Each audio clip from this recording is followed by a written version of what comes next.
When it comes to the original Broly in Dragon Ball Z, I don't think there's any character that radiates the same fearful presence. Sure, there's way more powerful characters out there, and we know that. But in terms of physical appearance and reputation in the franchise, when the original Broly arrives on the battlefield, I always felt it was a big deal. Before the days of Super, back during the long hiatus after Z aired on Toonami, Broly would many times be in the top 5 of any list of characters I would see, whether it be favorites, best Saiyans, or most badass. He was that guy. He was that Saiyan. Now, when we ask the question, is the original Broly overrated, some would think it's a straightforward answer of yes, because he's quote unquote a big dumb brute, right?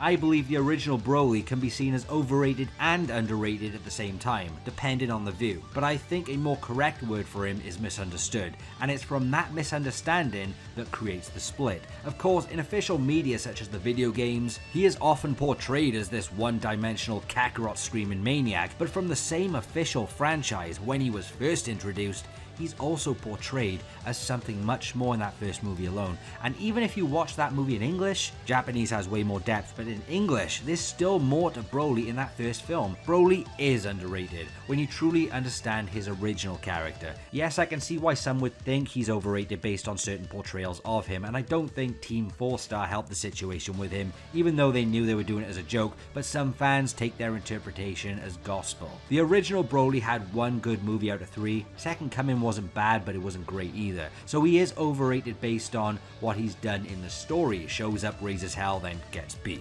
which is most villains anyway, right? But when you look at him for who he is in the franchise, he is truly iconic for who he is, even from face value. There would be no Dragon Ball Super Broly if there weren't the original Broly to begin with. They didn't make Dragon Ball Super Broly because the original Broly is bad. They cashed in on Broly's popularity. The new Broly is more inspired from the first movie Broly rather than Second Coming and Bio. The reason why Dragon Ball Super Broly sold well is because of the name Broly. If Broly was this failed, unworthy character back in the day, why would anyone pay to see that name again, doing things that Broly doesn't do? It's because Dragon Ball Super Broly took what was great about the original Broly and ran wild with it in a new style of Dragon Ball. And what was great about the original Broly? He destroys things and gets stronger as he fights. That is who Broly is, the original and the new one. And if that's who he is and people love to see that in Broly, how can he possibly be overrated? Unless you try to conclude who he is using surface level takes, but the fact Broly made a huge comeback in 2017 during the 4D Dragon Ball experience. Yes, he was the chosen character for that, and that was towards the end of Dragon Ball Super. Combine that with him being an absolute menace in every bit of media he appears in, even Super Dragon Ball Heroes, there's no doubt in my mind why the Dragon Ball franchise held him with prestige for 30 years. And even if you want to call Broly's first destructive appearance a flash in the pan, sure, go ahead. But it was one hell of a flash in the pan that no Dragon Ball fan will ever forget. The whole Kakarot meme began in Broly's Second Coming. It was because of that movie that Broly went from legendary to dumb parody villain. The first original movie is a standalone masterpiece, living up to Broly's original name, as originally there was always far more to him. In that movie, Broly was never in that Kakarot meme category. He was an intelligent and sinister brute. Now, why does Broly hate Goku, and what is the function of his character in the original Broly movie, and why is the creator so proud of Broly? A huge thank you and appreciation to KillerFo on Twitter for providing me with this exciting information on Broly. I refuse to change it up because the information he gave is so goddamn incredible that I couldn't have worded it better myself. Broly, in his simplest terms, is a Saiyan. The same kind of Saiyan Vegeta described himself to be. A child destined with potential from the start, but with a twist. Instead of being like Vegeta and Nappa, instead of being praised, highly regarded, and treated as royalty, he is quite literally sent to be disposed of and hated. Broly was denied his destiny, sort of like another Saiyan. One thing never changed though, whether it be due to Broly's Saiyan biology or Paragus' teachings, probably both, one desire remained the same. The desire to be the one at the top of the food chain in the Saiyan race. Yet even that was taken away from him by his father's mind control device. So where does Goku come into all of this? Goku represents the antithesis of what Broly got in life. Despite being sent away to some measly planet, he got to grow strong, to have friends, his potential never denied. And Goku proves that literally the very second they meet again, Broly tries to assert his dominance over Goku, and Goku stands up to him, refusing to back down. This is something normal lower class Saiyans do not do, especially towards someone who is meant to be the pinnacle of Saiyans. But Goku isn't any ordinary lower class Saiyan, is he? Vegeta, a Saiyan prince, realizing that he is far outclassed, literally gives up in the fight immediately because that's what normal Saiyans would do in that situation to someone like Broly. Legendary Broly. Broly is the very embodiment of the themes of the Saiyan arc, but told from a different perspective. Some fans ask, but why doesn't he hate Vegeta? This movie would be so much better if he hated Vegeta for what happened in the past. If you notice, Broly literally goes out of his way to extend Vegeta's torture. It's not hard to miss at all. Broly knows what the hell he's doing. Some fans would ask, but what about the baby crying thing? It's just so stupid. Actually not, because it adds to Goku and Broly's entire dichotomy. A kid with a power level of 2 is able to piss off a kid with a power level of 10,000. It's unheard of and adds to their relationship in the present. The whole point of this movie is that Broly represents what the Saiyan race used to be 30 plus years ago, but those days are gone and Goku's way of living has to replace it. Check out the scene where Goku blocks Broly right at the end. This is Broly in fear, the very same second Goku finally surpasses him. Now he's the one motionless just like Vegeta, and he tries in vain to reassert himself on top. It's in his nature. But that's movie 8, let's move to movie 10, and this is where Broly becomes the meme that he currently is. Basically, it is Broly with brain damage, severe ridiculous amounts of it, and the Kakarot meme finally takes place. So what does trigger Broly in this film? It's very simple, Goten crying, and this is where fans assume Broly only got mad because Goku cried. That's where the meme comes from, but crying was never Broly's trigger in the first film. And do you know why it wasn't? Because if it was, there was literally a baby in movie 8 to go with them and cry. Baby Trunks. Crying babies do not trigger Broly. Second Coming just didn't care about the continuity with the first Broly movie. Broly explodes at the end of movie 8. The last image of him is literally being blown to smithereens. But in movie 10, he has not been blown to smithereens. They did not care about the continuity. Broly just equaled money and asses in seats. Movie 10 Broly is the meme the internet has told you all about. Movie 8 Broly wasn't like that at all. But let's get into some crazy things. Movie 11. Bio Broly. Now, as we all know, Bio Broly is a clone. You would think he has zero memory of Kakarot or any other business. And you are right, at the start of the movie. He has no memory of Goku until the very end of the movie. He is still yelling out Kakarot. And at this point, it isn't about themes or Goku crying. The movie changes it to be genetic hatred for Goku. And in doing so, solidified the parody of the Kakarot meme, completely going against the original concept of Broly, proving there are actually 3 Brolys, not 2. There's Dragon Ball Super Broly, there's the original Legendary Super Saiyan Broly from the first movie, and then there's the Kakarot meme joke Broly. 3 Brolys. How on earth could Broly come from a character with an actual decent backstory to a meme? Takeo Kayama literally ran out of ideas. He had a deadline to make more movies, so he threw away the interesting elements to bring back the big, strong character people liked. An in-depth character who went from a thematic parallel to Son Goku and his story to the big, strong, muscle-bound brute who is obsessed over Goku, even when he had no memories of Goku. It was so forced, and a bad decision, completely staining the original Broly. And I agree with Killer Foe in that Dragon Ball Z Broly is not peak fiction, because he really isn't. You don't even have to believe Broly's backstory is good. Everyone has their opinions. But believe the truth, that once upon a time, he was something more. A lot more. And I agree in hoping that Super Broly doesn't end up the same way. If you always heard Goku made Broly cry when they were born and Broly held that against him, you were lied to. The Lonely Boy Adventurer on YouTube explains this exceptionally well. Credit to him is in the description box, as I will do my best to reiterate his view and maintain the truth behind it. You see, Goku's cries as a baby symbolized that of a great warrior, one who will never give up. There was dialogue in Bardock, Father of Goku, and Broly the Legendary Super Saiyan that supports this. Characters literally lose the will to fight Broly later down the line. Broly's presence in terms of raw power is able to render fighters motionless, lost in fear, but Goku? No.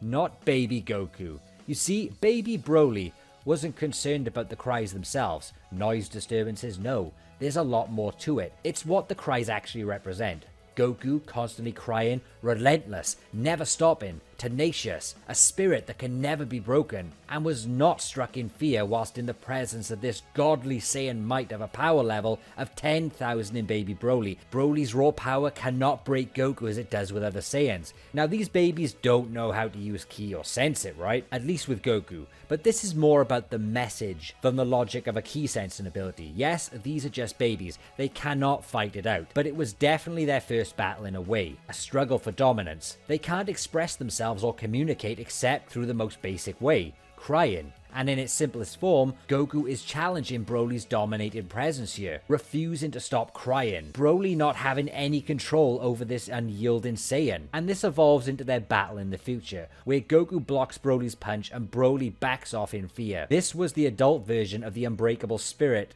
that Broly experienced in Goku as a baby. Let's talk about Goku reappearing in Broly's life where it messed with Broly's mind control device. Is there some sort of PTSD, trauma, or is the legendary Super Saiyan a personification of what the Saiyan race truly is, but on a higher scale?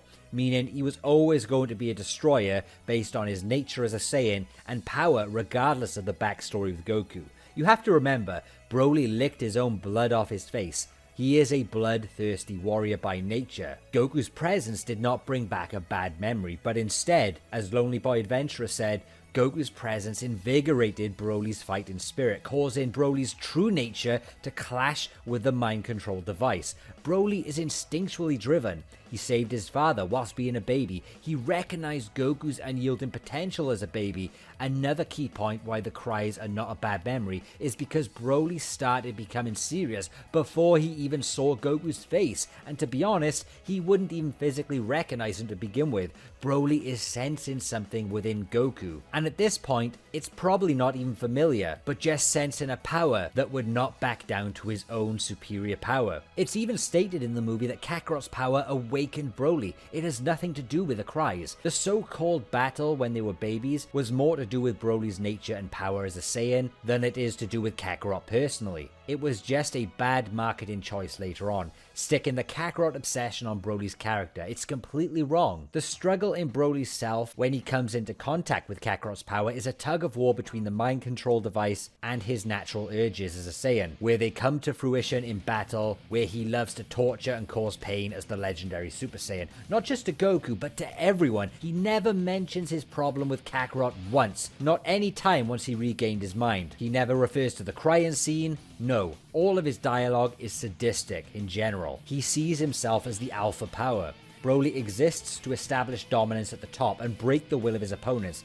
He is literally Brock Lesnar. This guy wants to fight people and crush them and feel good about it. But what about the flashback just as Broly got punched at the end, where we saw Goku crying again? What was the intention of that scene? This is a symbolic moment for the audience. Adult Broly may not have realized who Goku was during this fight until this moment, where the present moment took him back to his first moment as a baby, showing us how it all began for Broly. Broly's journey as this powerhouse, who he is till now, realizing that this same person actually is Kakarot, who defeated him as a baby. The moment as a baby was Broly's first loss, and that feeling stuck with Broly, to where in the present he is losing against Goku, where that horrible feeling of losing triggers his first loss as a baby. It's barbaric. Unfortunately for him, he lost twice, and now he realizes it's against the same person, Kakarot. Another reason why this moment triggers a memory from that moment as a baby is because Goku is punching a hole through his chest, where as a baby, around that time he lost to Kakarot, that moment he also had a sword stabbed through his chest, a feeling Broly would never forget. Broly losing in the present and the way it was done brought the feelings back he had deep within. Even if you want to play along in the Second Coming movie with the Kakarot obsession, you could apply the reason for Broly's obsession is not from the crying as a baby, but the fact he is mentally damaged from losing to Goku twice. Even with Goten crying in this movie, a replica of Goku's cries, the Kakarot trigger could be the fact that he wants revenge for his loss as a Saiyan, because that's what Broly is. And what better way than to reclaim a win or pride to fulfill himself by taking it out on Kakarot's sons, if not Goku himself. It's not the cries themselves that represent Broly, but what they represent within him. And they represent a great brave warrior that refused to back down to the pinnacle might of the Saiyans. But I hope this video helped clear up the falsehoods and misconceptions that destroyed Broly's identity in Dragon Ball Z. Huge thanks to Killerfoe and LonelyBoyAdventurer for this information on Broly. Saiyans are meant to be beasts, craving battle, and I truly believe the head bump to Goku didn't just erase his memories, but it completely changed his nature from being a ruthless wild Saiyan to a calmer soul. A complete nature switch. Z Broly was a Saiyan, the pinnacle, and the greatest character to represent what a Saiyan truly was by nature.